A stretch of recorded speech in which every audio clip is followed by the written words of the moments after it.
আসলে মানে কি বলবো, ভিডিও করার মতন মানে আমার ভিডিও তোমরা দেখলেই বুঝতে পারবে। আমি একটা গান গেয়ে মানে এক লাইন গান গেয়ে শোনাবো, কারণ মানে এত আঘাত পেয়েছি না, যার কারণে। আর এটা আমার মায়ের জন্য ভিডিওটা আমি বানাচ্ছি, তোমরা কিন্তু অবশ্যই দেখো। হ্যাঁ, হয়তো ভিডিওটা সেভাবে ভালো হয়েছে কি খারাপ হয়েছে আমি জানি না, আমার মা এডিটিং করে ছাড়লে বুঝতে পারবো। ঠিক আছে, 2 লাইন গেয়ে শোনাচ্ছি, তোমরা এমনি বুঝে যাবে যে গানের মানেটা কি। ঠিক আছে, ওকে।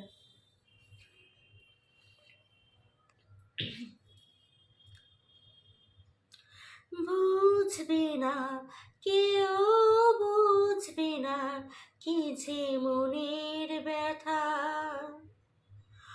অন্ধক্ষণে অন্তরে থাকে যে সময় শোনাবে জানে তারি কথা, বুঝবে না কেউ, বুঝবে না কি যে মনের ব্যথা।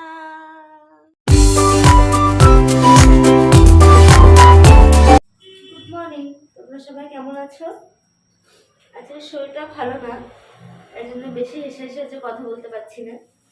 আর আজ রান্না করছি, আজকে যেহেতু আমিষ, এই জন্য আজকে রান্না করছি হচ্ছে। আর এখন সকালে একটু তুলে করছি হচ্ছে এই আলু পেঁয়াজগুলো ভাজা আর কফি আর রুটি করে রেখে দিয়েছে মা, রুটি। আর এইগুলো রান্না যা করবো তোমাদের সাথে শেয়ার করবো। বেগুন টেগুন কেটেছি, সেগুলো পরে আসছি তোমাদের সামনে, সেগুলো নিয়ে তোমাদের সামনে পরে আসছি যে কি কি আগে রান্না করছি।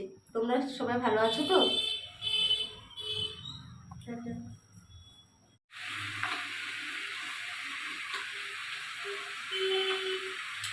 এটা এটা সেলফি স্টিক, এটা দিয়ে আমি ভিডিও বানাই যেহেতু।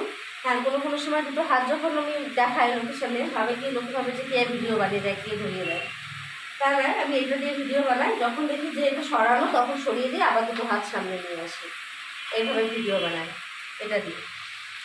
এটা খুলে তাই দেখিয়ে দিলাম, অনেকের অনেক কৌতূহল তো এই জন্য। এটা হচ্ছে মশলা বাটছি, ওই যে বেগুনটা কাটা দেখিয়েছি না, ওটা হচ্ছে ট্যাংরা মাছ করবো, তাই জন্য ট্যাংরা মাছ ঝোল করবো। আর এই কুমড়োটা কেটেছি, ইলিশ মাছের মাথা আছে, ওই ইলিশ মাছের মাথাটা দিয়ে কুমড়োটা দিয়ে কড়াইশুঁটি একটু চচ্চড়ি করি, তোমাদের সঙ্গে শেয়ারও করি। ঠিক আছে বন্ধুরা, তোমরা সবাই সুস্থ থাকবে। হ্যাঁ, এদিকে এই যে ট্যাংরা মাছ ঝোল হবে না, এই জন্য এই যে আলু ভাজিয়ে রেখে দিয়েছি, আর এই যে বেগুন ভাজা হয়ে গেছে। আর তোমাদের বললাম না যে নতুনত্বটা রেসিপি, তোমরা করেছো নাকি আমি জানি না, কিন্তু আমার কাছে এটা নতুনত্বই, আমি সব কিছু এক্সপেরিমেন্ট করি। আর এই যে কুমড়ো আর কড়াইশুঁটি কেটেছি অল্প, আর এই 3টে ইলিশ মাছের মাথা ছিল, ওটা দিয়ে আমি একটু ওই অনেকে বলে কাটা চচ্চড়ির মতো, আমি ওই চচ্চড়ির মতন করে দেবো। ঠিক আছে, তোমরা দেখতে থাকো আমি কী করি। আমি তেলটা রেখে দিয়েছি, এটাতে বড়ি ভাজবো তাই, আর মা বড়ি আনতে গেছে ওই জন্য। ইলিশ মাছের মাথা ভাজা হয়ে গেছে এই যে, আর আমার মা আমাকে কফি খাইয়ে দিচ্ছে। আচ্ছা, এটার মধ্যে ফোড়ন দেবো হচ্ছে কালো জিরে। ঠিক আছে,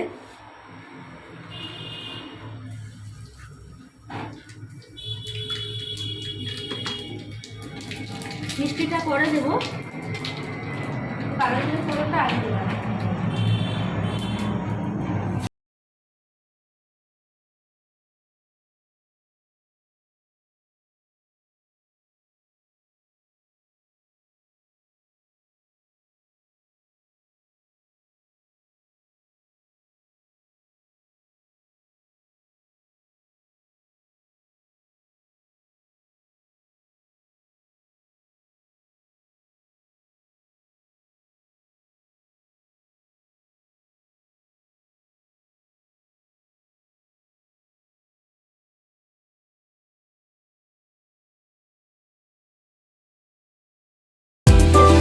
ধনে পাতা মাছের মাথা যখন দেবো তখন তোমাদের সাথে আবার শেয়ার করবো।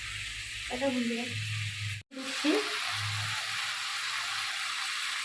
আসলে আমার হাতই বটি হয়ে গেছে, সেই জন্য ছুরি লাগে না, হাত দিয়ে কুচিয়ে দিয়ে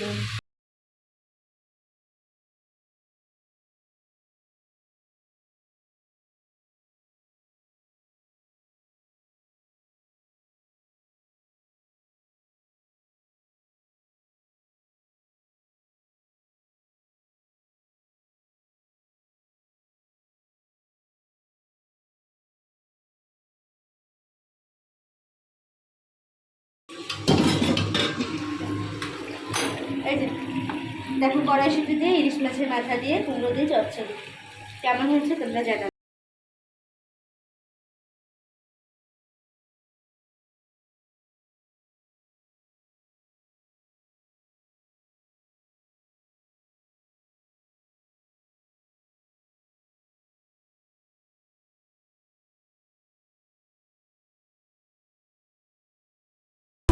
আচ্ছা ট্যাংরা মাছ দেখুন এই যে নুনগুলো দিয়ে মাখানো হয়ে গেছে। ট্যাংরা মাছগুলোর সাইজগুলো কিন্তু খুব বড় বড়, আর দুটো চারা পোনার মাথাও ছিল, ওই জন্য ভাবলাম আমি আর মা মিলে খেয়ে নেবো, এটা এই জন্য মাথা দুটো দিয়ে দিয়েছি ওর মধ্যে। এই যে এখন ভাজা বসাচ্ছি, তারপর ভাজাটা তোমাদের সাথে শেয়ার করবো। হ্যাঁ, আর মশলা মশলা সবই বাটা হয়ে গেছে, আলু ফালু ভাজা হয়ে গেছে, শুধু মাছ ভাজার অপেক্ষায় আছে। মাছ ভাজবো আর বড়িটা মাছটা ভাজবো, মাছ ভাজা হওয়ার পরে, ঠিক আছে। তার আগে আমি হলুদ দিয়ে দিলাম কড়াইতে, যাতে তেলটা না ছিটকায়, ওই জন্য। জানেন তো ট্যাংরা মাছের তেল ছিটকাবেই।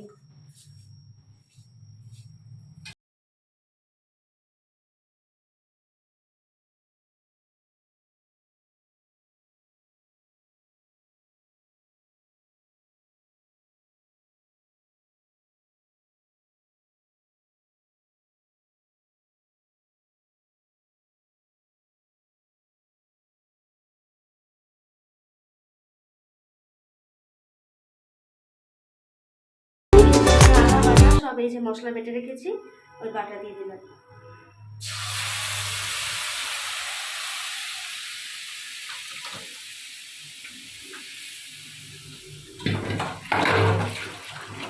আচ্ছা মাছের ঝোল, যে মাছ ভাজা হয়ে গেছে, মাছ বড়ি এই যে ভেজে রেখে দিয়েছি। মাছের ঝোল হয়ে গেলে একবারে তোমাদের সামনে ফাইনাল লুক দেখাবো, ঠিক আছে। তোমরা ভালো থেকো কিন্তু। হ্যাঁ, ট্যাংরা মাছের ঝোল হয়ে গেছে দেখুন, এই যে লুকটা। আর ট্যাংরা মাছ আলু বেগুন দিয়ে বড়ি দিয়ে ঝোল হয়ে গেছে। এখন খালি করবো, তারপর ঘরে কাজ করতে যাবো।